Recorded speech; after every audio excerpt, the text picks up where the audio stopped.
Estamos ao vivo.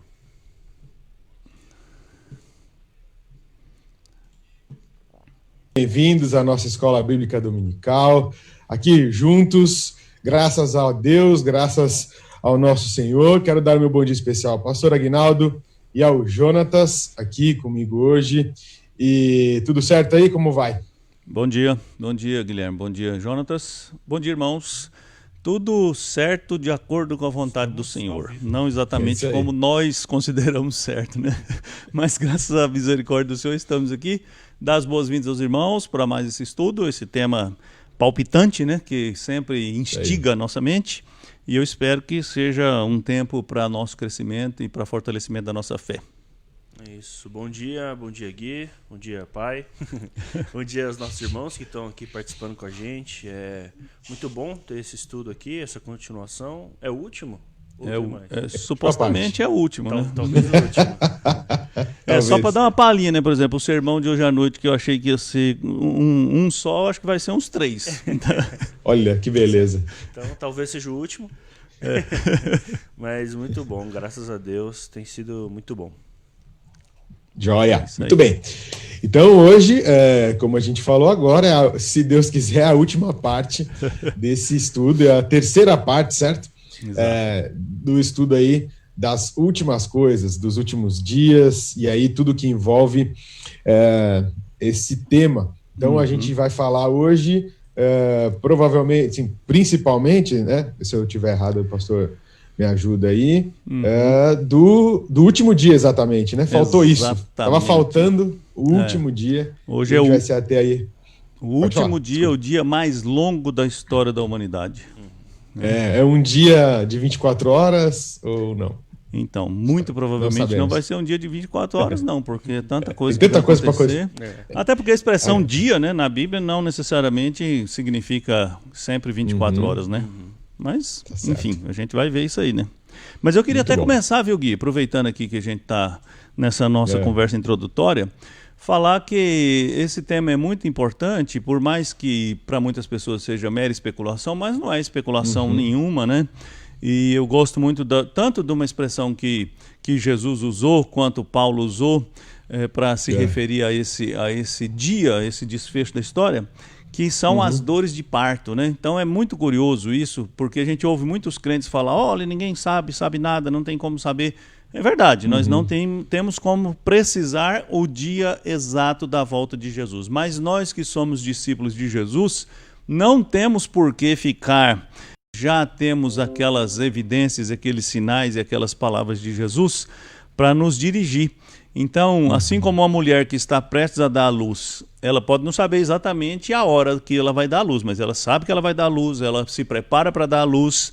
Então, falar da volta de Jesus é uma maneira de nós nos prepararmos para essa grande consumação, que é uma esperança cristã que todos nós precisamos acalentar no nosso coração, né? Então, não é especulação, não vamos especular nada aqui. Vamos nos ater ao que o texto bíblico diz, com todas as limitações que nós temos para entender o texto bíblico, na esperança de que esse tempo seja um tempo mesmo de crescimento para nós. É isso aí. Tá certo. Muito bom. Joia. Então, assim, quero aproveitar esse momento aqui para fazer aqueles avisos iniciais. Então, se você puder, compartilhe aí o link dessa nossa transmissão, o link do ao vivo do nosso canal aqui, da nossa página. Faz isso, por favor. Aí já traz mais amigos e parentes aqui para a nossa escola dominical. Você também pode acompanhar o estudo que está lá publicado no aplicativo da nossa igreja. Você pode ter ele aí em PDF para depois explorar melhor, estudar os textos, ou então acompanhar aqui junto com a aula, tá certo? Então também deixa aí o seu like. Isso também vai ajudar a promoção da nossa página aqui, tá certo? Ô, Gui, algum aviso inicial aí? Vamos copiar um negócio que a gente fez na terça-feira aqui, que eu achei que foi legal. Aproveitar os irmãos aí que estão aquecendo o coração para o estudo, para compartilhar agora a transmissão aí na sua página do Facebook. Eu acabei de compartilhar, porque aí nós já estamos ao vivo, já está compartilhado, então aproveita aí que você está aí com o dedo no telefone, no computador. E outra observação, viu? Eu tive muita dificuldade com o Facebook Watch para assistir na televisão, mas parece que ele consertou, né? Pelo menos lá em casa eu fiz alguns testes e eu consegui ver a programação da igreja na TV com Facebook Watch. Então, muitos irmãos estão até assim reclamando, né? Reclamando no bom sentido, de que não conseguem ver o Facebook na TV. Então, parece que o Facebook, eu acho que consertou isso aí. Bom, pelo menos ontem estava funcionando, né? Então não vou garantir, não vou pôr minha mão no fogo pelo Facebook. Isso aí. Até porque a gente passa tanto apuro aqui com Facebook, YouTube, deixa pra lá. Mas vamos lá. Então tá certo. Então vamos então para o estudo. Nossa escola dominical segue aquele padrão da explanação pelo pastor Aguinaldo agora, hoje, e aí lá na frente, depois da apresentação do estudo, a gente volta para conversar e responder as perguntas que talvez tenham ficado aí e discutir um pouquinho mais esse assunto, tá certo? Tá certo. Pastor Aguinaldo, então agora com você. Perfeito. Deus abençoe e a gente se vê daqui a pouquinho. Obrigado. Beleza. Vamos lá. Vamos lá então, irmãos, vamos começar aqui a nossa exposição nessa manhã e eu quero começar fazendo uma oração. A gente vai ler o texto um pouquinho lá na frente, porque eu vou fazer uma breve recapitulação do que a gente já viu. E como o Guilherme já adiantou, de fato nós vamos hoje falar sobre o último dia desses últimos dias que nós estamos vivendo. Então quero convidar você agora para uma oração. Vamos orar? Ó Deus Todo-Poderoso, eu te agradeço porque nessa manhã nós estamos aqui reunidos para estudar esse tema tão importante para a nossa fé, que é a volta do nosso Redentor Jesus Cristo. Quero pedir que esse tempo seja mesmo um tempo de aprendizado, de edificação e que nos desafie a buscar uma vida cada vez mais fiel ao Senhor. Fala conosco através da palavra do Senhor e usa a minha vida. Livra-nos do erro, do engano e dá-nos a graça de sermos fiéis. Eu te peço em nome de Jesus. Amém. Bom, queridos, hoje é a terceira aula, né, dessa visão panorâmica e por mais que a gente já esteja na terceira aula, não deixa de ser uma visão panorâmica porque o tema é muito vasto. Então já vou adiantar que hoje eu vou falar do último dia. E o último dia, como a gente falou na introdução, é um dia em que muitas coisas acontecerão. Então nós teremos muitos temas aqui para tratar. Eu vou falar aqui rapidinho sobre tudo que a gente já falou até aqui. Vai ser rapidinho mesmo, porque nós precisamos aproveitar o tempo lá para o nosso conteúdo de hoje. E se você quiser se inteirar de tudo que a gente já falou, você pode assistir as duas outras transmissões que já estão no nosso canal do YouTube ou aqui na nossa página do Facebook. Então, nós vamos dar aqui uma visão panorâmica, o objetivo é esse, apresentar uma visão panorâmica, apresentar os principais aspectos que distinguem a nossa fé, a fé reformada, bíblico-reformada, da fé que a gente vê por aí, que infelizmente acaba dominando o cenário evangélico, e no final a gente vai tentar responder as questões que surgirem. Vamos responder de acordo, é claro, com a nossa limitação. Então, os tópicos fundamentais que nós tratamos aqui e que dizem respeito a esse capítulo da teologia, que é a escatologia, o estudo das últimas coisas. Falamos da prisão de Satanás, falamos do reinado milenar de Cristo. Hoje nós vamos falar do dia da volta de Cristo, do juízo final e da era vindoura. Esses dois temas aqui, os dois finais, juízo e era vindoura, eu já adianto que eu vou dar só uma pincelada e não vamos entrar em muitos detalhes, né? E por que a gente precisa estudar esse tema? E por que esse tema está nesse nosso conteúdo de fundamentos da fé? Porque a volta de Jesus Cristo é uma promessa extraordinária que alimenta a nossa fé, que sustenta a nossa fé, que enche o nosso coração de esperança. Porque a obra da redenção, como a gente já falou aqui várias vezes nos estudos que a gente tem compartilhado, ela é uma obra em 3 tempos. Ela começou na eternidade, quando Deus elegeu aqueles que Ele salvaria. Ela acontece na história, quando Deus aplica no coração dos eleitos a obra redentora de Cristo pelo Espírito Santo. Então você foi salvo no passado quando Deus elegeu você. Você está sendo salvo agora quando Deus aplica no seu coração os efeitos da obra de Cristo pela operação do Espírito Santo. E você será salvo no futuro quando Jesus Cristo voltar e encerrar essa etapa ou virar essa página da história humana para abrir uma nova página que a Bíblia chama de era vindoura. Então, tudo que a gente estuda na escatologia diz respeito a esse desfecho final da redenção, que é a conclusão dessa obra maravilhosa que começou na eternidade e que é a nossa esperança. Aqueles que creem em Cristo sabem que as promessas de Cristo para nós não se restringem a esta vida. Paulo falou na carta aos Coríntios que se a nossa esperança em Cristo é só para essa vida, nós somos os homens mais infelizes do mundo, porque nós vamos morrer e porque tudo nessa vida é passageiro. Mas aquela esperança que Cristo nos dá vai para além dessa vida. Então, nós já fizemos uma apresentação panorâmica do tema nesse quadro aqui que eu tentei fazer para sintetizar aquilo que a nossa teologia acredita. Como eu já disse aqui, a nossa exposição é a exposição a partir da perspectiva bíblica da teologia reformada. Então eu fiz aqui uma tentativa, né, de um gráfico, e aqui eu coloquei a síntese, né, de tudo que a gente está vendo. Falei lá atrás que a história do final da história humana começa com a encarnação de Cristo. Então, quando Cristo se encarna e exerce o seu ministério, começam os últimos dias que percorrem toda a história até a volta de Jesus Cristo e os eventos do último dia.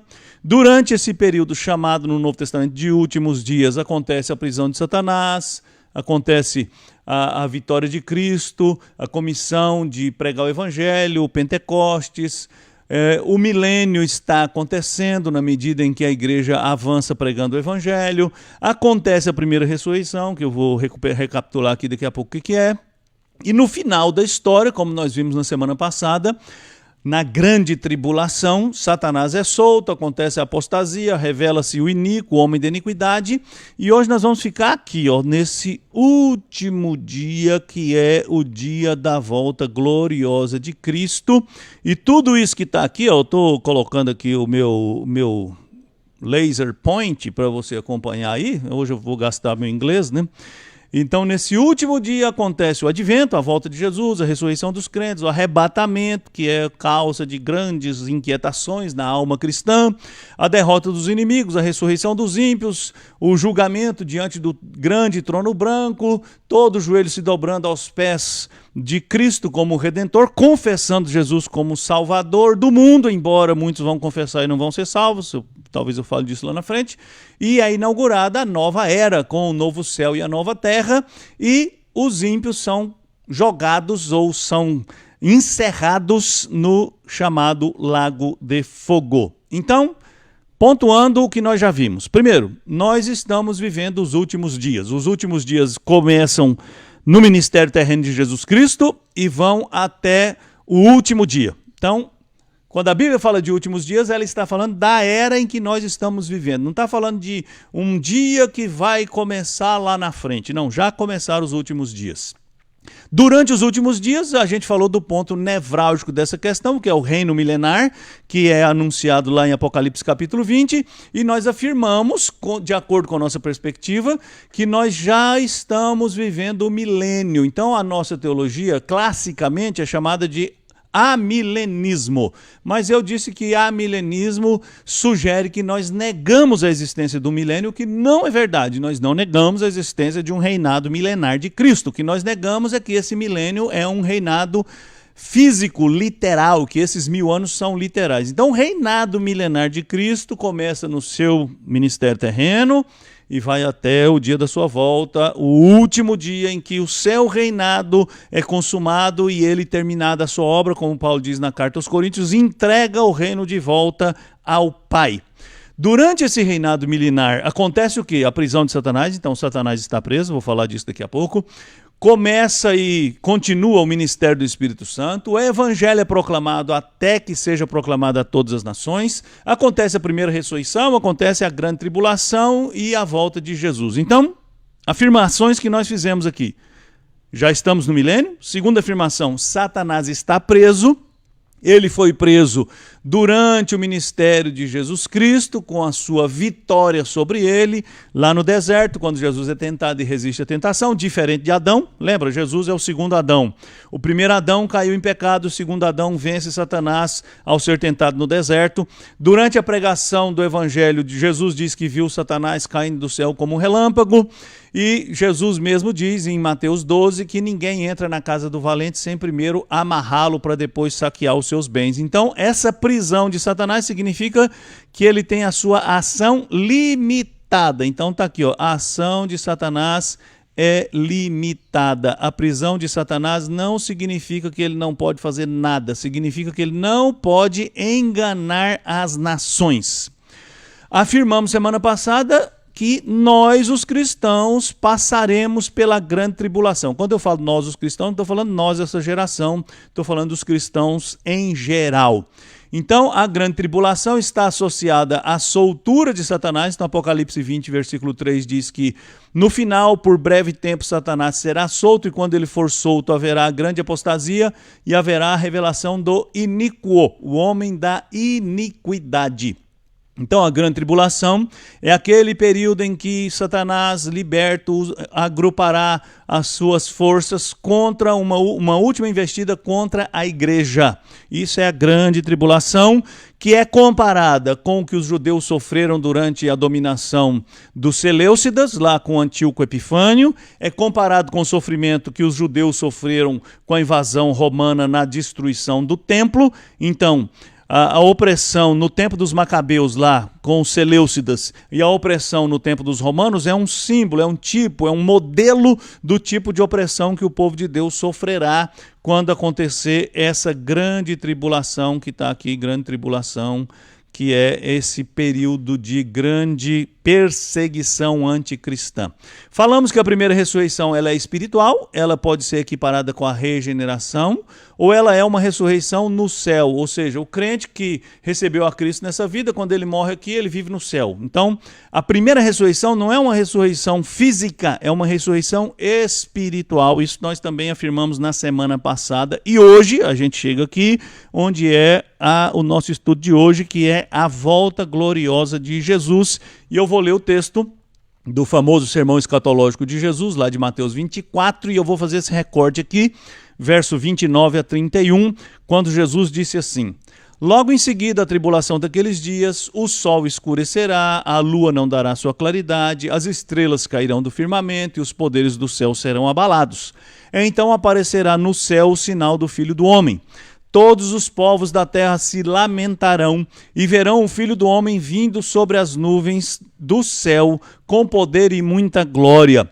E ele enviará os seus anjos com grande clangor de trombeta, os quais reunirão os seus escolhidos dos quatro ventos, de uma a outra extremidade do céu. Então, o dia da volta de Jesus é um dia de glória, poder e glória, mas é um dia também de lamento, porque quando Jesus voltar, ele vai encontrar duas classes de pessoas no mundo: os crentes, que vão se alegrar com a sua vinda, e os ímpios, que vão lamentar a sua volta, porque naquele momento eles terão a clara consciência de que alguma coisa muito extraordinária estará acontecendo, e suas escolhas nessa vida revelar-se-ão infelizes. Então, vamos falar do que acontece nesse último dia. Então, o último dia é propriamente o dia do advento, o dia da volta de Jesus Cristo, a parousia, ou parousia. Eu prefiro a pronúncia parousia, que é uma palavra grega, que significa vinda.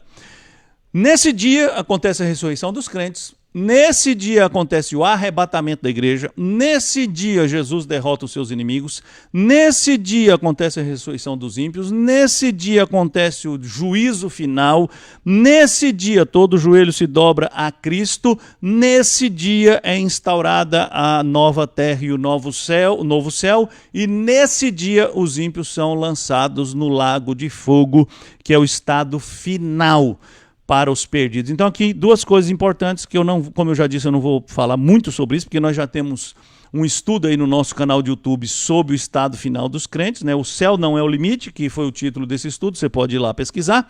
Mas aqui, ó, só no final aqui, ó, o novo céu e a nova terra são o destino final dos salvos. E o lago do fogo, ou lago de fogo, é o destino final dos ímpios. Então, o céu, para onde vão os crentes que morrem agora, não é o limite, porque os salvos serão ressuscitados. E o inferno não é o estado final dos perdidos, porque eles também ressuscitarão para serem juntamente com o diabo e seus anjos lançados no lago de fogo. Mas a gente vai pontuar isso lá na frente. Então, de volta aqui o nosso gráficozinho, né? O último dia, então tá vendo aqui, ó, esse período aqui, ó, todo esse período aqui que eu tentei reproduzir no gráfico aqui é o último dia. Então não leve em conta aqui a comparação do tamanho, tá? O último dia é um período em que todos esses eventos aqui que eu falei acontecerão. Então vou falar primeiro da parousia, ou do advento, ou da volta de Jesus. Mateus 24, 30 e 31, que nós já lemos, Jesus diz: então aparecerá no céu o sinal do Filho do Homem. Todos os povos da terra se lamentarão e verão o Filho do Homem vindo sobre as nuvens do céu. E Apocalipse 1:7, em que o texto sagrado diz: eis que vem com as nuvens, todo olho o verá, até quantos o traspassaram, e todas as tribos da terra se lamentarão sobre ele, certamente. Amém. Então você vê que a linguagem de João é semelhante à linguagem de Jesus Cristo. Todos verão o sinal do Filho do Homem vindo das nuvens do céu com poder e glória, e muitos se lamentarão desse dia. Então a volta de Jesus é uma promessa feita por ele mesmo e é uma promessa reafirmada para João no livro do Apocalipse, que tem como objetivo consolar os crentes em virtude de suas perseguições.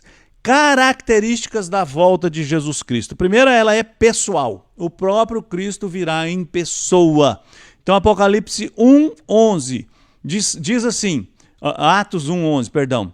Os anjos que estiveram lá quando Jesus foi assunto aos céus, disseram para os discípulos que estavam vendo Jesus subir aos céus: varões galileus, por que estáis olhando para as alturas? Esse Jesus que foi dentre vós assunto ao céu, virá do mesmo modo que o viste subir. E Atos 3:19, Pedro pregando diz: arrependei-vos, pois, e convertei-vos para serem cancelados os vossos pecados, a fim de que da presença do Senhor venham tempos de refrigério e envie ele o Cristo que já foi designado. Pedro está falando aqui da volta de Jesus. Então nós cremos em Cristo, nos arrependemos dos nossos pecados e pela fé aguardamos a volta de Jesus Cristo. Então Jesus voltará pessoalmente, assim como ele veio a primeira vez na encarnação, ele virá a segunda vez na sua parousia, na sua volta. Essa vinda é visível. Por que eu faço questão de destacar isso aqui? Porque existe uma teologia muito popular entre nós, né? É a teologia mais popular, que acredita em uma volta de Jesus invisível ou uma vinda secreta de Jesus. Você já viu filmes, você já leu livros sobre isso. Um filme muito popular, né, que é o Deixados para Trás, que foi uma série de livros, romances evangélicos, que foram escritos baseados nessa perspectiva de que Jesus voltará secretamente para resgatar a igreja e as pessoas de repente vão desaparecer. Mas não é o que a Bíblia diz. A Bíblia diz, nós já lemos Apocalipse 1:7, que todo olho verá, até os que o traspassaram. E Tito 2:11, Paulo escrevendo aos crentes de Creta, onde Tito era pastor, que a graça de Deus se manifestou, ou seja, ela se revelou, salvador a todos os homens, e esses homens que são salvos aguardam a bendita esperança e a manifestação da glória do nosso grande Deus Salvador Jesus Cristo. Por que esse texto é interessante? Porque o verbo manifestar aqui, ele aparece duas vezes, uma para se referir à encarnação. A graça de Deus se manifestou salvadora quando Jesus se encarnou. E o mesmo verbo é usado para falar que a graça de Deus vai se manifestar quando Jesus Cristo vier com a sua glória. Então a volta de Jesus é visível. Todo olho verá. Jesus falou lá no seu sermão profético, né, que que ele virá nas nuvens dos céus com os seus anjos. Terceiro aspecto, que é uma volta gloriosa. Jesus veio a primeira vez nesse mundo em humilhação. Filipenses 2 diz que Jesus se esvaziou da sua glória, né? A famosa kenosis. Ele abriu mão daqueles atributos divinos que ele possui para se fazer humano, aceitar a condição de homem, sujeitar-se à obediência e morrer na cruz. Mas na sua segunda vinda, ele virá com toda a sua glória celestial, inclusive acompanhado de um séquito de anjos. Então, Mateus 24:30. Então aparecerá no céu o sinal do Filho do Homem, todos os povos se lamentarão, e viverão o Filho do Homem vindo sobre as nuvens do céu com poder e muita glória. Então o Cordeiro de Deus virá como o leão de Judá. 1 Tessalonicenses 4,16 diz assim: porquanto o Senhor mesmo, dada a sua palavra de ordem, ouvida a voz do arcanjo e ressoada a trombeta de Deus, descerá dos céus.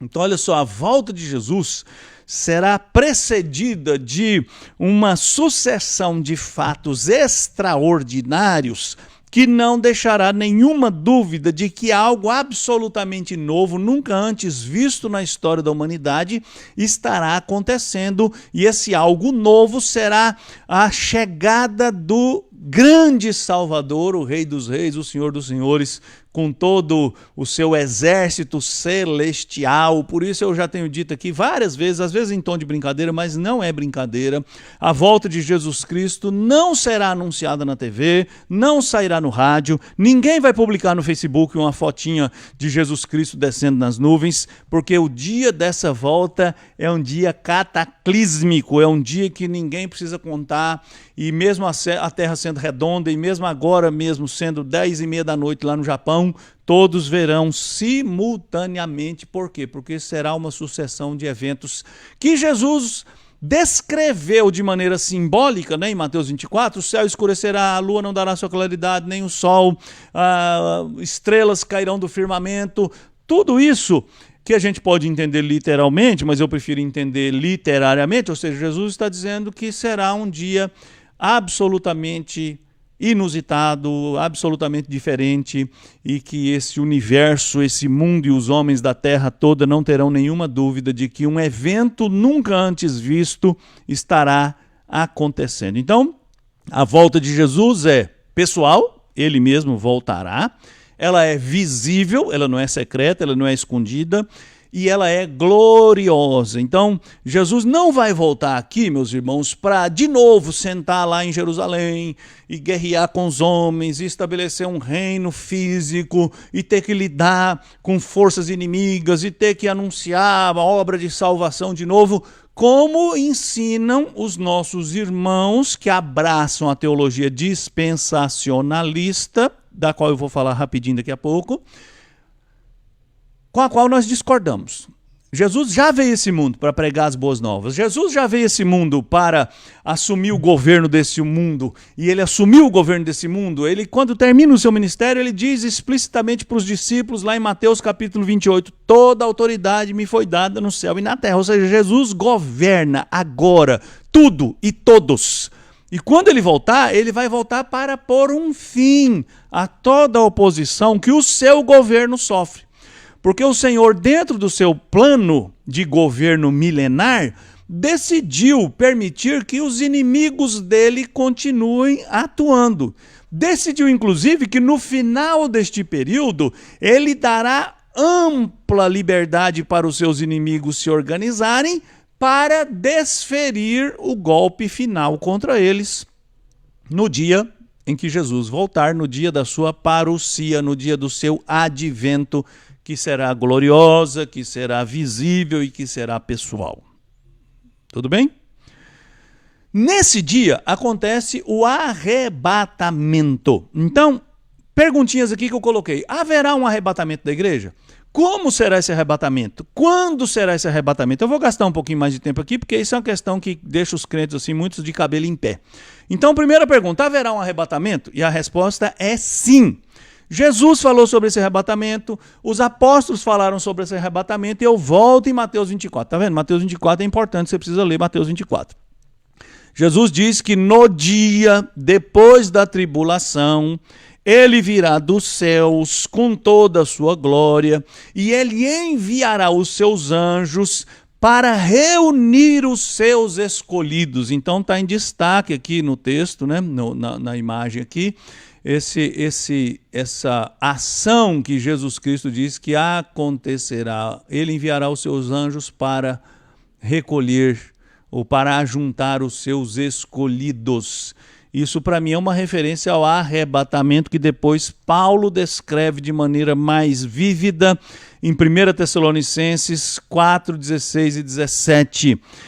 Que diz assim: porquanto o Senhor mesmo, dada a sua palavra de ordem, ouvida a voz do arcanjo e ressoada a trombeta de Deus. Olha que interessante, né? Paulo não está inventando, irmãos. Paulo está pegando o discurso que Jesus fez e Mateus registrou no seu evangelho, e Paulo está aplicando isso para consolar os crentes de Tessalônica que estavam com medo de terem sido deixados para trás. Olha só, esse negócio de achar que foi deixado para trás é antigo, né? Os tessalonicenses estavam achando que tinham sido deixados para trás.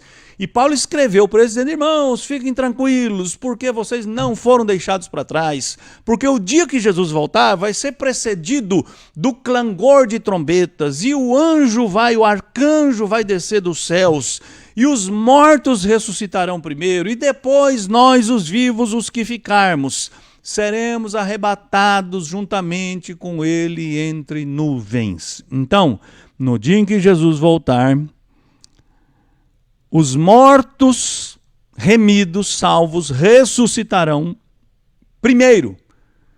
Primeiro significa antes de nós, os crentes vivos, sermos transformados, ou os crentes que estiverem vivos naquela ocasião.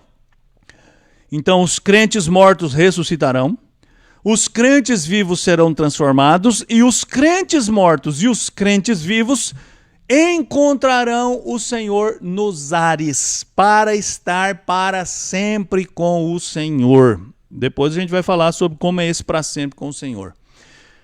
Então, como será esse arrebatamento? Então, esse arrebatamento será visível, né? Então, esse arrebatamento não é secreto, não é invisível. E quando a Bíblia fala desse arrebatamento, ela usa 3 palavrinhas só, né? Uma piadinha sem graça, para as crianças que aprenderam a cantar 3 palavrinhas só. Então, 3 palavras são utilizadas para referir-se à volta de Jesus Cristo, que é o dia ou o evento que causa o arrebatamento. Então, é importante eu falar isso aqui, meus irmãos, porque você já ouviu, você que veio de uma igreja pentecostal ou você que veio de uma igreja batista, que em geral são dispensacionalistas. Tem batistas reformados, mas são uma minoria bem pequena. A maioria dos batistas são dispensacionalistas. Só um parênteses aqui, tá? O dispensacionalismo foi uma doutrina surgida lá na primeira metade do século XIX, 1827, 1830, por aí, com um pastor anglicano do movimento chamado Irmãos de Plymouth, que se chamava John Nelson Darby. O Darby foi quem ensinou essa história de que a igreja não passaria pela grande tribulação e que haveria um arrebatamento secreto. Depois essa teologia se desenvolveu e no começo do século XX surgiu uma Bíblia anotada chamada Bíblia de Scofield, que popularizou esse ensino. Só um detalhe, o Darby viajou algumas vezes para os Estados Unidos pregando e essa teologia dele foi assim disseminada largamente e os crentes gostaram muito, porque olha, quem não gosta de receber a notícia de que não vai passar pela grande tribulação, porque afinal de contas ninguém quer sofrer. Então, essa teologia que é fruto do dispensacionalismo é uma teologia que defende que Deus tem diferentes maneiras de salvar os pecadores, e nós não acreditamos nisso, porque nós cremos que Deus só tem uma maneira de salvar os pecadores, embora essa maneira de salvar os pecadores tenha mudado de figuras e de símbolos, mas a maneira de salvação é a mesma, é pela graça mediante a fé. Então, o Darby, juntamente com os defensores dessa ideia de que a igreja não passaria pela grande tribulação, criaram essa ideia de uma vinda secreta de Jesus Cristo para arrebatar a igreja, para tirar a igreja da grande tribulação. E isso por causa de outras razões que eu vou falar mais adiante. Mas o Novo Testamento usa 3 palavras para referir-se à volta de Jesus Cristo, e nenhuma delas sugere que a volta de Jesus Cristo será secreta. Então a primeira palavra é a palavra que eu já usei aqui, que é a parousia. 1 Tessalonicenses 4,15, que diz assim: ora, ainda vos declaramos por palavra do Senhor isto: nós os vivos, os que ficarmos até a vinda do Senhor, de modo algum precederemos os que dormem. Então a vinda do Senhor aqui é a palavra parousia. Então Paulo está dizendo, irmãos, nós os que estivermos vivos quando Jesus voltar, não precederemos os irmãos que já morreram. Dormir aqui, irmãos, é um eufemismo para a morte, tá bom? Então, eu já falei aqui que a gente não acredita em sono da alma. 2 Tessalonicenses 2:8. Então será de fato revelado o iníquo, a quem o Senhor Jesus matará com o sopro de sua boca e o destruirá pela manifestação de sua vinda. Então, quando Jesus vier, quando acontecer a parousia, Jesus vai destruir os seus inimigos. Então vai ser uma coisa visível, vai ser uma coisa evidente. A segunda palavra é a palavra apocalipsis, que significa revelação. Então está lá 1 Coríntios 1:7. De maneira que não vos falte nenhum dom, aguardando vós a revelação do Senhor Jesus Cristo. Ora, a própria palavra apocalipse sugere que não pode ser uma coisa escondida, né? Porque se é revelar, não pode ser escondido. Se é escondido, não é revelação. E 2 Tessalonicenses 1:7-8. E a vós outros que sois atribulados, alívio juntamente convosco, quando do céu se manifestar. E a palavra manifestar aqui, que lá no outro texto é a palavra parousia, aqui é a palavra apocalipse. Então, quando o Senhor se revelar com os anjos do seu poder em chama de fogo, tomando vingança contra os que não conhecem a Deus e contra os que não obedecem ao evangelho de nosso Senhor Jesus Cristo. Então, Paulo está consolando os Tessalonicenses, dizendo, irmãos, essa tribulação que vocês estão sofrendo vai acabar. Quando Jesus se revelar com todo o seu poder, com os seus anjos e trouxer fogo, que aqui simboliza juízo, como na maioria das vezes da Bíblia, e assim a injustiça sofrida pelos crentes vai terminar. Então, tanto a palavra parousia quanto a palavra apocalipse fala de coisas que acontecerão e que serão visíveis, que terão consequências práticas, visíveis. E a última palavra é a palavra epifaneia. 1 Timóteo 6,14, Paulo escreveu assim: e que guardes o mandamento imaculado e irrepreensível até a manifestação de nosso Senhor Jesus Cristo. Então a palavra manifestação aqui, ó, de novo, né? Interessante, né? No português, manifestar pode ser a tradução de parousia, pode ser a tradução de apocalipse e pode ser a tradução de epifaneia, né? É a manifestação, é o aparecimento. Então Paulo está escrevendo para Timóteo: guarde o mandamento imaculado, irrepreensível, seja santo, seja justo, até que Cristo venha, até que ele apareça. Epifaneia significa aparecer. Então, quando algo aparece, se é escondido, não apareceu, né? Se não aparece, agora eu me confundi aqui. O que é escondido não é aparecimento, né? 2 Tessalonicenses 2:8. Então será de fato revelado o iníquo, a quem o Senhor Jesus matará com o sopro de sua boca e o destruirá pela epifaneia de sua parousia. Aqui as duas palavras, né? É interessante, Paulo usa as duas palavras. Por quê? Ele quer consolar os Tessalonicenses. Vou voltar a repetir. Voltar a repetir é uma redundância, né? Mas os Tessalonicenses tinham ouvido falar que Jesus voltou e eles ficaram, né? Mais ou menos como deixados para trás. E Paulo escreveu: irmãos, isso não é verdade. Quando Jesus voltar, quando ele se manifestar e acontecer a parousia, vocês verão. Então não existe essa hipótese de que a volta de Jesus Cristo seja algo invisível, algo secreto, e que um crente verdadeiro tenha sido deixado para trás. Ninguém vai ser deixado para trás. E os que forem deixados para trás, ou seja, os que não forem arrebatados no dia da volta de Jesus Cristo, vão ser mortos por Jesus Cristo. Eu vou falar disso daqui a pouco. Então, como será o arrebatamento? O arrebatamento será no último dia e o arrebatamento será visível. Então, quando será o arrebatamento? Já respondi, né? Antes de passar o slide. O arrebatamento acontecerá no último dia, quando Jesus voltar para consumar a sua obra. Não há nenhuma evidência de uma vinda de Jesus em duas etapas. Aqui eu vou explicar o negócio do dispensacionalismo. Os dispensacionalistas, em geral, eles fazem uma ruptura entre Antigo Testamento e Novo Testamento. Então eles dizem o seguinte: Deus fez promessas aos judeus que serão cumpridas para os judeus e que dizem respeito só aos judeus. Quando Jesus Cristo veio, ele veio para salvar os judeus. Aí eles usam João 1,12 de maneira absolutamente infeliz. Ele veio para o que era seu e os seus não receberam. Só que a leitura é infeliz porque o seu ali, em João 1, é o mundo, não é os judeus. Então eles dizem, Jesus veio para os seus e os seus não receberam. Como os seus não receberam, Jesus aplicou o plano B. Qual que é o plano B? O plano B é inventar a igreja. Então a igreja é um hiato, a igreja é um parêntese, a igreja não estava no plano original. A igreja só surgiu porque os judeus recusaram a Cristo. Então Jesus falou, então eu vou deixar os judeus aqui de lado por um tempo, vou cuidar dos gentios, vou salvar os gentios, vou fundar minha igreja, e no final dos tempos, isso é o que diz os dispensacionalistas, irmãos, e nós não acreditamos nisso, estou só descrevendo para você entender.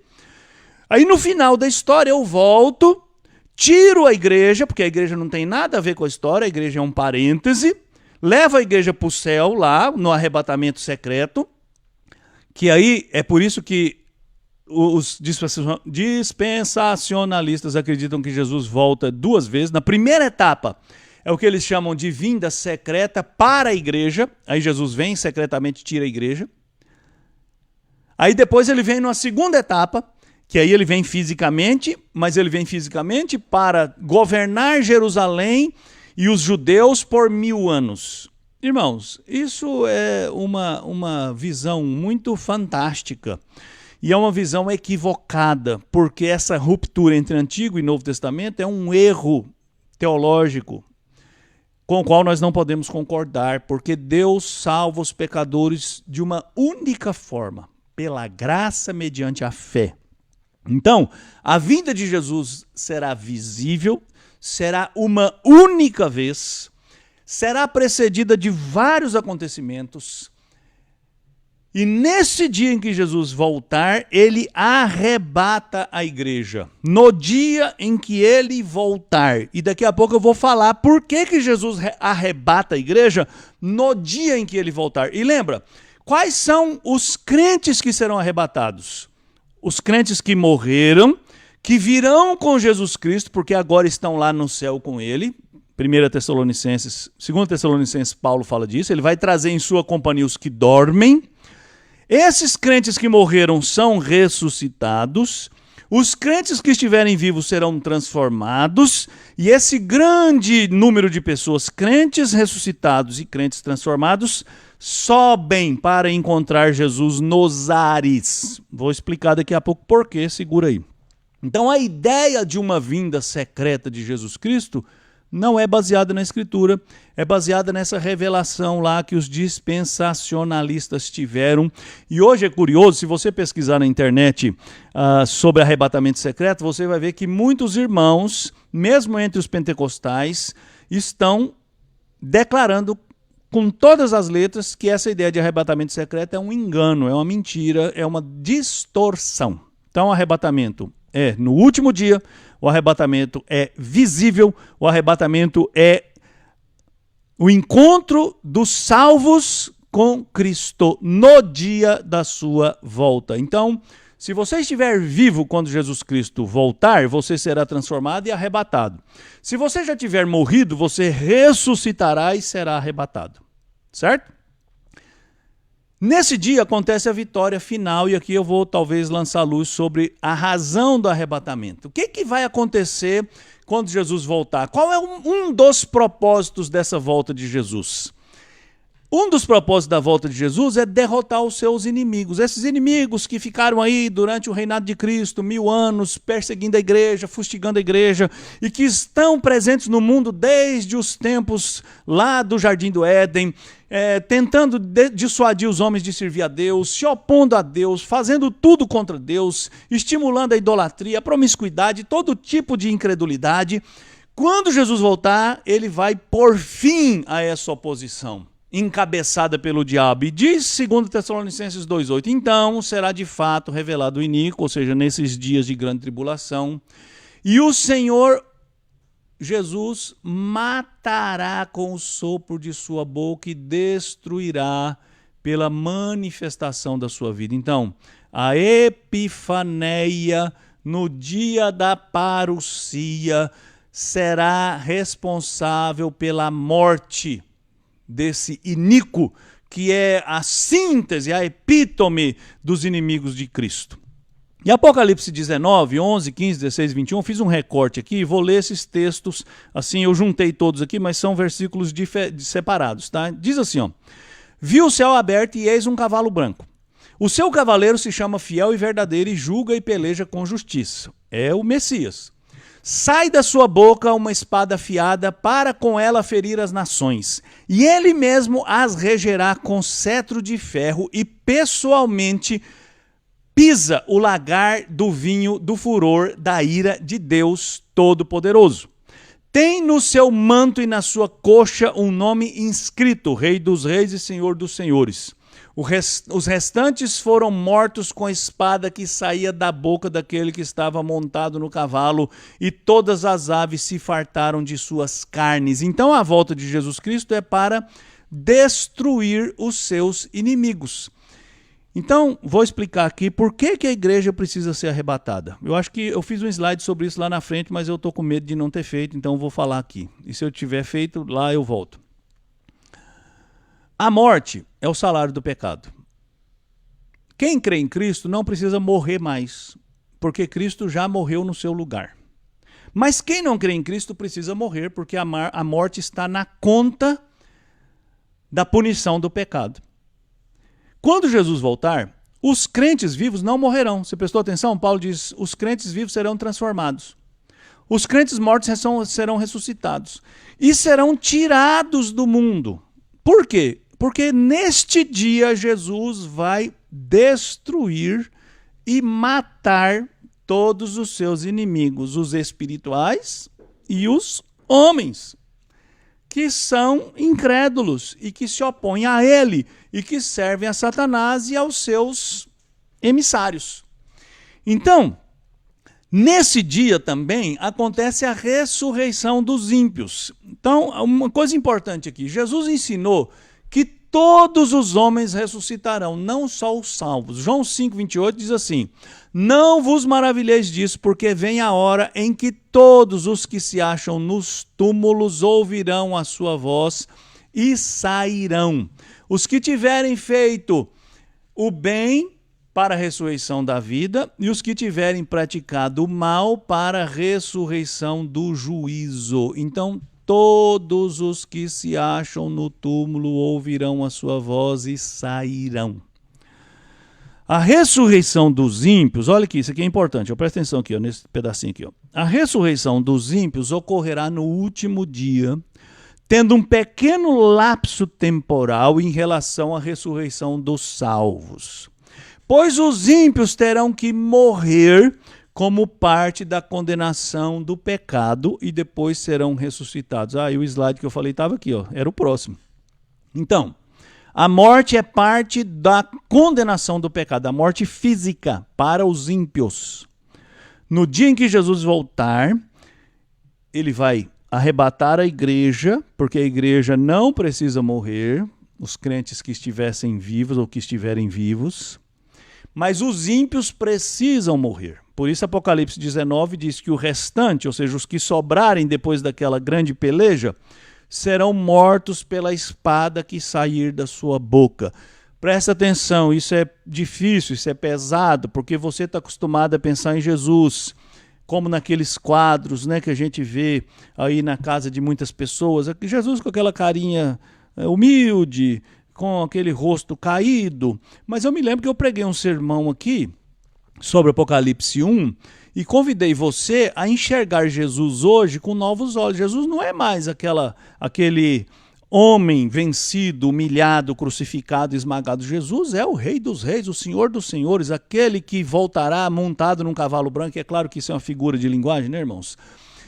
Fala de poder, fala de santidade, e Jesus virá nesse mundo novamente como juiz. Ele já veio como Salvador, ele já veio como Cordeiro de Deus, agora ele virá como justo juiz que executa a sentença de morte contra os seus inimigos, contra os incrédulos, contra Satanás e os seus asseclas e os seus aliados. Só acrescentei aqui para você não ter dúvida, Romanos 6:23. Porque o salário do pecado é a morte, mas o dom gratuito de Deus é a vida eterna. Por isso é que quem crê em Cristo não tem a morte mais como um inimigo que o amedronta. É um inimigo, mas ele não causa mais medo, porque Cristo venceu a morte. Tudo bem? Eu não posso ver sua reação aí em casa, assustado, mas eu imagino. Então, para frente. Nesse dia acontece o juízo final, que eu disse, vou passar rapidinho aqui, até porque o nosso tempo está acabando. O juízo final é uma realidade. Então eu coloquei aqui 2 textos. Mateus 25:31 é aquele texto em que Jesus fala da sua volta, e ele falou assim: quando vier o Filho do Homem na sua majestade, e todos os seus anjos com ele, está vendo? Glória. Ele se assentará no trono da sua glória, e todas as nações serão reunidas em sua presença. E ele separará, essa separação aqui é uma referência ao juízo. Separará uns dos outros, como o pastor separa os cabritos dos cabritos das ovelhas. Jesus não está chamando os homens de cabrito e ovelha, né? Jesus está usando uma metáfora, né? Assim como um pastor de ovelhas separa os cabritos das ovelhas, ele, o Senhor, vai separar os homens, os salvos e os não salvos. Então isso é uma referência ao juízo. E Apocalipse 20:11. Vi um grande trono branco, o trono do Deus Todo-Poderoso, e aquele que se assenta nele, de cuja presença fugiram a terra e o céu, e não se achou lugar para eles. Vi também os mortos, os grandes e os pequenos, postos em pé diante do trono. Então se abriram livros, e ainda outro livro, o livro da vida, foi aberto. E os mortos foram julgados segundo as suas obras, conforme o que se achava escrito nos livros. Então o juízo final é uma realidade. Qual é o propósito do juízo final? Primeiro, mostrar a soberania de Deus e a glória de Deus, revelar o grau de punição que cada um deverá receber e executar o julgamento de Deus sobre cada pessoa. Então esse é o propósito do juízo, o dia do juízo. Agora, importante, eu fiz uma observação aqui. Essa observação você encontra no livro que eu já recomendei aqui, A Bíblia e o Futuro, do Anthony Huckman. É importante ressaltar que o juízo final não será investigativo, mas será declaratório. Ou seja, a ocasião em que a sentença é proclamada e executada. Eu vou explicar isso aqui. Um tribunal do júri, na nossa cultura, ele é um tribunal investigativo. O que acontece no tribunal do júri? Então, um tribunal do júri é quando as evidências de um crime são apresentadas. Eu sei que o júri no Brasil é diferente dos Estados Unidos, né? Mas vamos usar o dos Estados Unidos, que é mais chique, né? Mais legal. Porque no tribunal nos Estados Unidos, a testemunha fala, todo mundo fala, né? Mas aqui no Brasil, só quem fala são os advogados, né? Tanto é que o depoente tem que falar e o advogado tem que repetir. É um negócio meio esquizofrênico, né? Mas, enfim, é um juízo investigativo, ou seja, as evidências do crime são apresentadas, provas contra provas, evidências técnicas, jurídicas, científicas, testemunhais e tudo mais.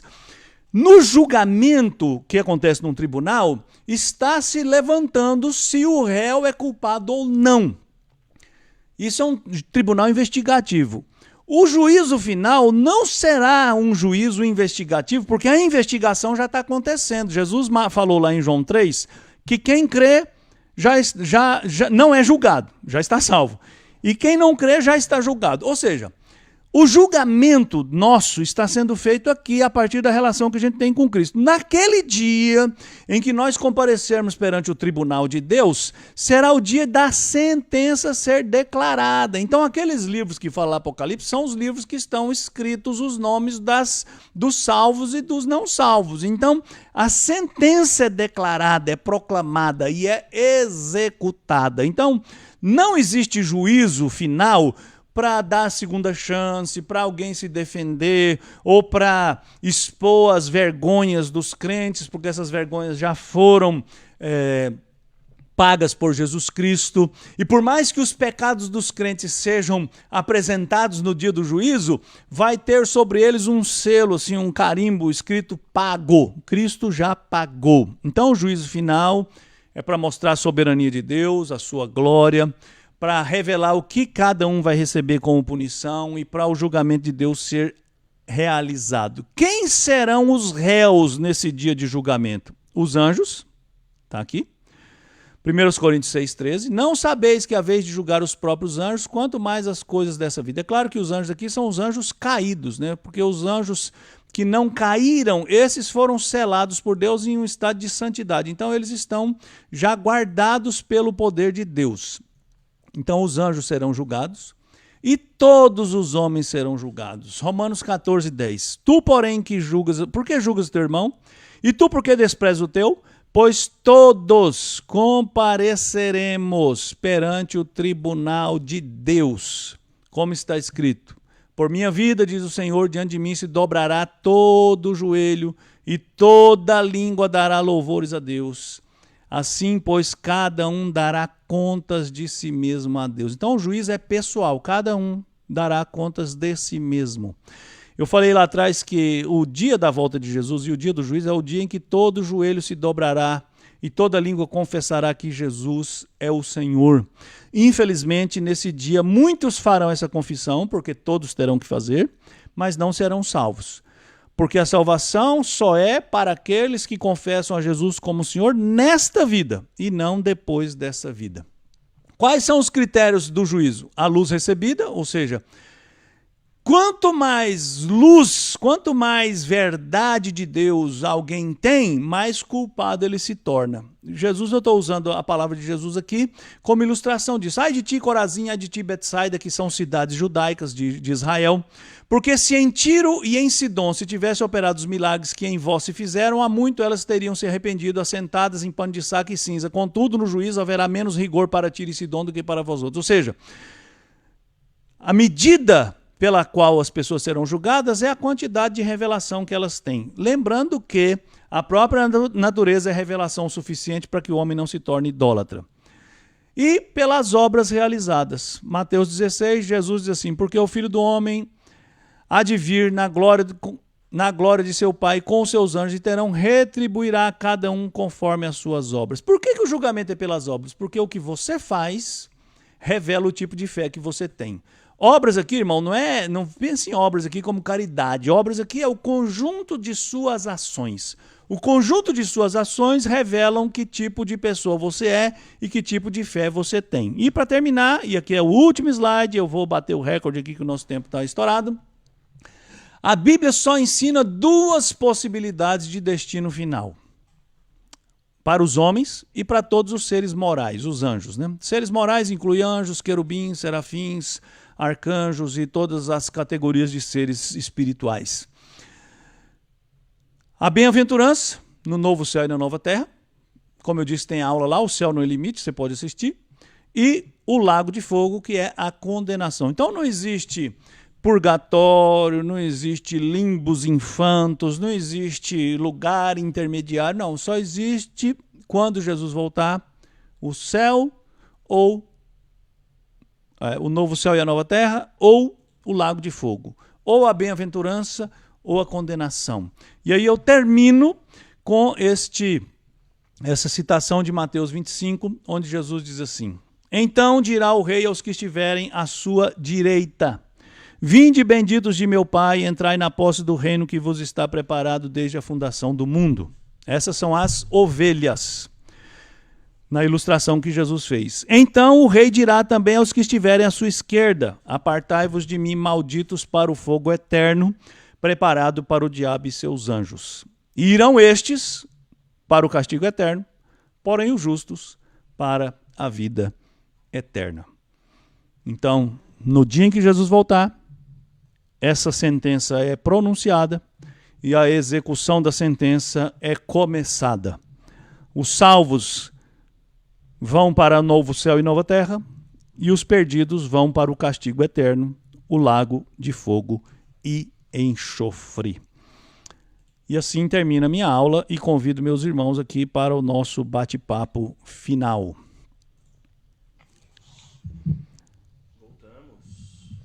Voltamos aí? Boa, tudo certo? Eu acho que você aumentou bastante seu microfone, Gui. Aumentei? Não mexi, eu acho. Ah, eu mexi. Melhorou? Melhorou. Vamos lá. Tomei um susto aqui na hora que você chegou. Tá certo. Muito bem, meus irmãos, graças a Deus por esse estudo. E o pastor correu e a gente conseguiu finalizar. Chegamos ao fim. Exatamente. Chegamos ao fim aí. O fim do desse... fim. O fim dos tempos. O fim dos tempos, muito bem. Graças a Deus por isso. A gente tem algumas perguntas aqui, pastor. Vamos lá, chega junto. No finalzinho. E eu vou lendo aqui, a gente vai tentando responder essas questões e aí vamos ver se aparecem mais outras ao longo da conversa, tá? Maravilha. A primeira pergunta aqui do nosso chat é do Gabriel Leão. Sim. Ele perguntou assim: existe um evento que caracteriza o início do ministério de Cristo? Concepção, nascimento, primeiro milagre, crucificação, ressurreição. Minha dúvida seria em qual momento específico foi necessário crer em Cristo para ser salvo e não na esperança da vinda do Messias, como alguns judeus esperam até hoje. É complexa essa pergunta, né? Olha só, a partir do momento em que Jesus inicia o seu ministério, lá Marcos 1,15, Jesus anuncia, o reino de Deus está próximo, arrependei-vos e crede. É ali que começa o cumprimento daquelas promessas que haviam sido feitas a Abraão, que havia sido feita ao homem lá no Jardim do Éden, que havia sido feita... Hoje eu estou com a língua presa, né? Puxa vida, rapaz, te falar, viu? Então, que havia sido feita a Davi, Jesus é o Messias, e isso é claro, só é claramente visto, tá vendo? Eu estou com a língua presa hoje, Guilherme. Isso é claramente visto quando ele começa a pregar, né? Quando ele inicia o seu ministério terreno. Não sei se é exatamente isso que o Gabriel está querendo saber, mas... É claro, antes de Jesus iniciar o seu ministério terreno, há evidências de que ele é o Messias, né? Quando ele é levado lá no templo no dia da circuncisão, a profetisa Ana fala sobre isso, Simeão fala sobre isso, os pais de Jesus já sabiam disso, quem ele era, mas a revelação efetiva da sua identidade começa no seu ministério de pregação do evangelho. E a partir dali fica evidente que as promessas feitas no Antigo Testamento se cumpriram nele, ele faz questão de dizer isso, ele fala isso claramente. João, que é o evangelho de João, que é o evangelho mais teológico, essa comprovação de que Jesus é o Messias é evidente pelas figuras que ele usa, né? Jesus é o pão da vida. Jesus diz literalmente, não foi Moisés que deu o pão, quem dá o pão do céu é Deus, e eu sou o pão, eu sou a água da vida. Não é Moisés, vamos fazer assim uma paráfrase, né? Não é Moisés que tirou água da rocha que dá água que vivifica, sou eu que sou a água que vivifica, enfim. Então, o marco é a pregação do evangelho por Jesus Cristo e depois pelos apóstolos. Eu acho que é isso. Como você falou que tem muitas perguntas, eu vou tentar ser sintético, né? Por enquanto algumas, mas vamos lá. Então vai. Vamos lá, o Ricardo Simeonato. Como se dará literalmente, ou literalmente o termo todo olho verá? Será de uma única vez, levando em conta que temos um mundo com mais de 7 bilhões de pessoas, com mais de 500 milhões de quilômetros? Então, eu penso que essa expressão todo olho verá não é, vamos dizer assim, literal no sentido de que Jesus será visto automaticamente. Eu acredito que essa expressão traz muito mais a ideia de que esse dia é um dia em que não haverá necessidade de explicar o que está acontecendo, né? Até porque Jesus vai voltar fisicamente, porque depois da encarnação, Jesus é um ser divino e humano para sempre. E essa é uma das coisas mais maravilhosas da encarnação, né? Jesus jamais deixará de ser Deus e homem, então ele vai ter uma limitação física enquanto ser humano encarnado, né?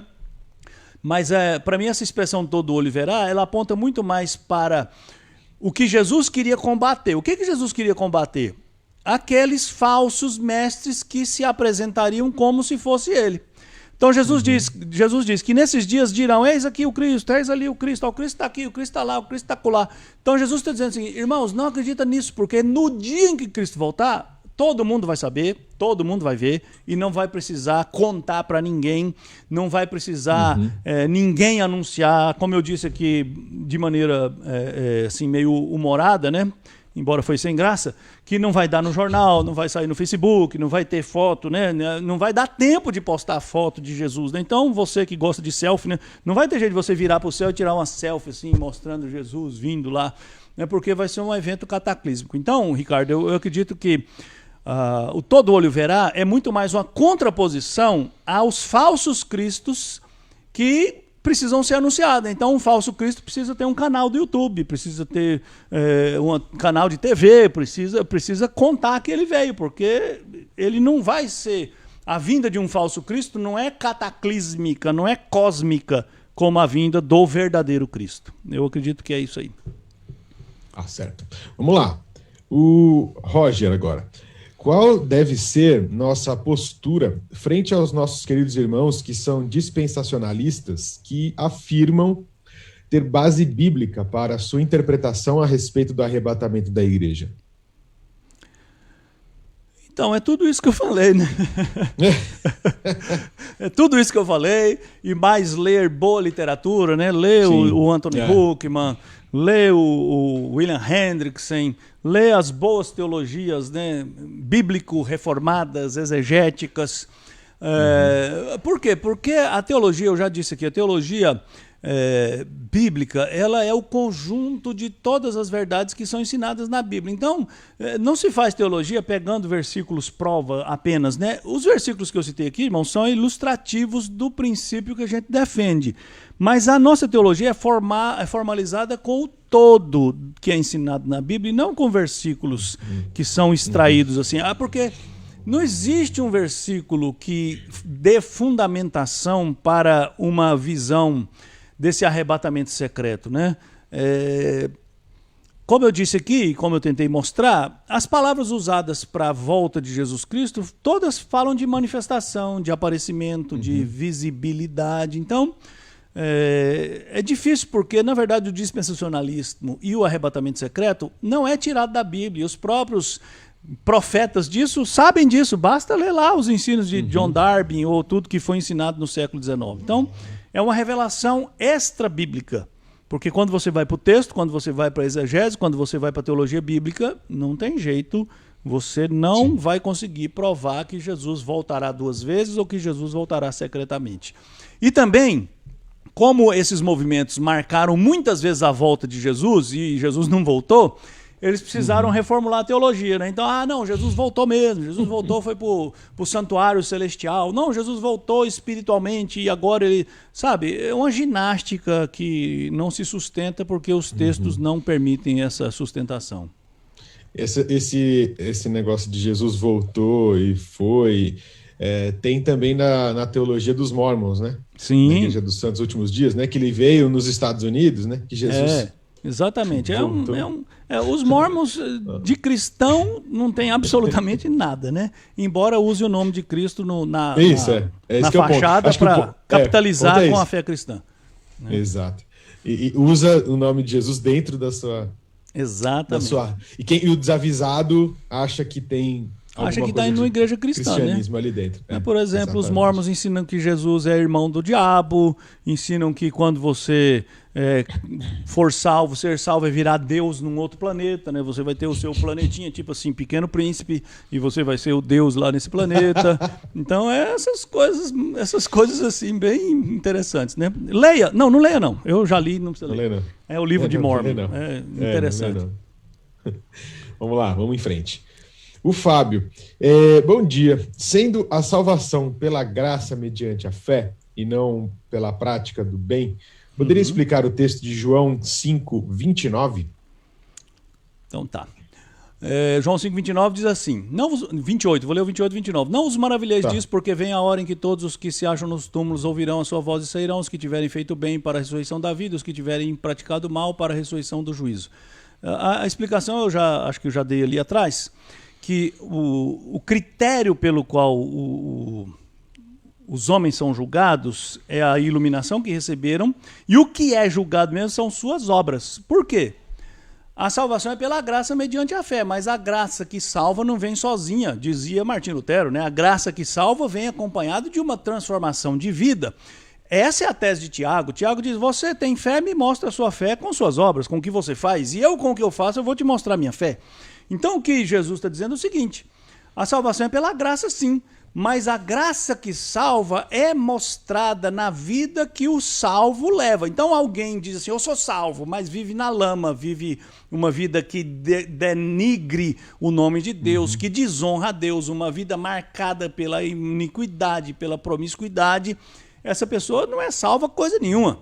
Então, a salvação pela graça transforma o homem, e as obras desse homem são transformadas. Então, no dia do juízo, as nossas ações mostrarão se nós fomos salvos mesmo pela graça mediante a fé ou não, ou se foi só um discurso, se foi só uma convicção pessoal destituída de verdade, porque tem muita gente que está sinceramente enganada. Então, a evidência de que alguém é salvo é a vida que ele leva. Por isso que o Novo Testamento fala tanto de santidade, fala tanto de amor ao próximo, fala tanto do que nós fazemos com a nossa vida. Então, não é que a salvação é pelas obras, é que as obras mostram quem é salvo e quem não é salvo, e isso vai ficar claro no dia do juízo.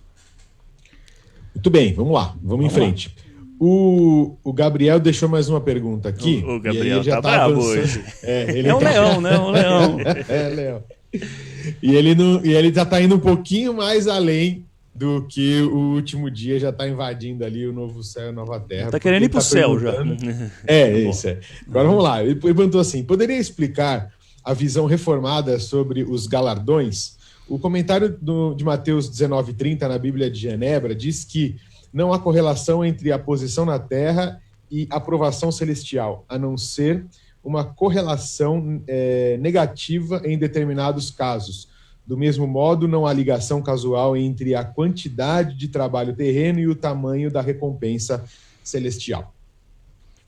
Nossa, Leão, você foi ler isso lá na Bíblia de Genebra? Ele pegou o comentário e colou aqui o comentário já. Tá certo. Então, assim como a Bíblia sugere que haverá graus de condenação, já que o juízo será baseado na iluminação que a pessoa tem, a Bíblia também sugere que haverá graus de galardão, né? Paulo fala aos Coríntios que cada um deve ver muito bem que tipo de casa ou que tipo de obra está fazendo. Uns têm feito casa de palha, outros têm feito casa de pedra, outros têm feito casa de ouro.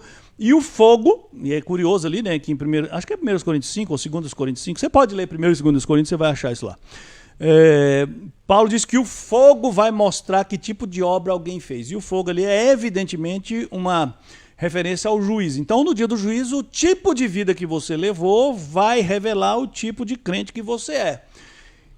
Então, essa ideia dos galardões é a ideia daquelas recompensas graciosas que Deus nos dará a partir da medida em que nós o servimos com os dons que Ele mesmo nos deu, né? Então, só para ilustrar isso, né? Nós estamos chegando perto do Dia dos Pais e muitos pais no domingo que vem vão receber um presente dos seus filhos que foi comprado com seu próprio dinheiro. felizmente não é meu caso mais. Mas, por exemplo, o Guilherme vai ganhar um presente. Saudade dessa época. O Guilherme vai ganhar um presente que a Raquel vai dar, que o Pedro vai dar, que o João Guilherme vai dar, mas quem comprou foi ele mesmo. E ele vai fazer aquela cara de felicidade. Oh, que bom, meu filho. E ele vai ficar feliz mesmo, porque vai ser um presente que ele ganhou. Ou seja, e ele vai abraçar os filhos e vai beijar os filhos pelo presente que ele recebeu, mas o presente foi ele mesmo que deu a si mesmo através dos filhos, né? Então o galardão é o presente que Deus nos dá por causa da graça que ele nos deu, dos dons que ele nos deu, da capacidade que ele nos deu, do privilégio que ele nos deu de servi-lo, e ainda assim ele vai nos premiar. Então haverá diferentes graus de glória. Eu acredito que não dá para eu, mero pastor, né, mediano, abaixo da média, achar que eu vou no céu ocupar o mesmo lugar que um Elias, que um Moisés, que um Paulo, né? Agora, pastor, mas então não vai ter inveja no céu? Né? Quando eu olhar para onde Moisés mora, naquela casa espetacular, no Alphaville celestial, né? Com piscina, com, né, um Lamborghini na garagem. Não, por quê? Por que não vai haver inveja? Porque cada um terá a medida completa e a plena percepção da graça de Deus que está sobre ele. É aquela figura, Guilherme, do copo cheio, né? Então, por exemplo, se você tem um copo que cabe 5 ml e ele está cheio, e o outro tem um copo que cabe 1,5 litro e está cheio, qual copo está mais cheio? Os dois estão cheios. Os dois estão cheios. Não tem jeito de um estar mais cheio do que o outro, porque cheio é cheio. Né? Então, cada um vai ter a medida da graça que lhe coube, pela mesma graça que o salvou, e eu chutei o microfone aqui. Muito bom. Excelente. É isso aí. Vamos lá, vamos seguir em frente. O Ricardo só comentou aqui. Ele estava completando a pergunta, acho que enquanto você estava respondendo, mas acho que já foi, porque é a questão do olho verá.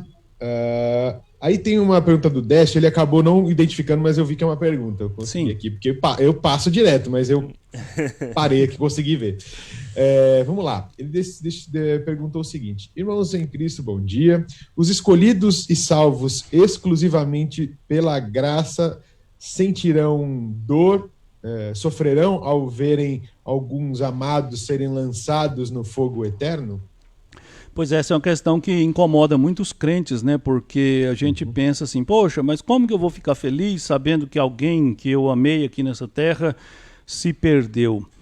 A Bíblia fala muito pouco sobre isso, mas eu pensando no todo do que a Bíblia diz, eu acredito que o pecado trouxe danos muito graves na mente humana, sobretudo no seu senso de justiça, no seu conhecimento, na percepção que ele tem da realidade. E eu acredito que quando Jesus Cristo voltar e a salvação nossa for completada, na verdade isso vai acontecer antes, né? Quando eu estiver na glória, quando eu morrer e for para a glória, todas essas deficiências serão quitadas, serão curadas. E eu vou perceber a realidade exatamente como ela é, e não como ela me parece com a minha visão distorcida, com a minha visão limitada, com a minha visão marcada pelo pecado. Então, eu acredito que, mesmo tendo a consciência de que pessoas que eram queridas aqui se perderam, isso não vai causar dor, porque eu vou ter a ideia perfeita da justiça de Deus, e eu vou ter a percepção clara de que Deus fez exatamente o que deveria ter sido feito, e isso vai trazer alegria para mim, porque eu estarei na presença desse Deus que é santo, que é justo, que é reto, e todas as deficiências que eu possuía e todas as distorções que o pecado fazia na minha mente e na minha capacidade de ler a realidade vão ser encerradas. Então, isso não vai ser causa de dor. Eu vou dar glórias a Deus, mais ou menos assim, ó. Vamos tentar. Eu gosto sempre de tentar ilustrar, né? Eu acho que as minhas ilustrações nem sempre ajudam, mas quando você é vítima de um crime aqui, e aquele que lhe causou dano sofre as penas do dano que causou a você,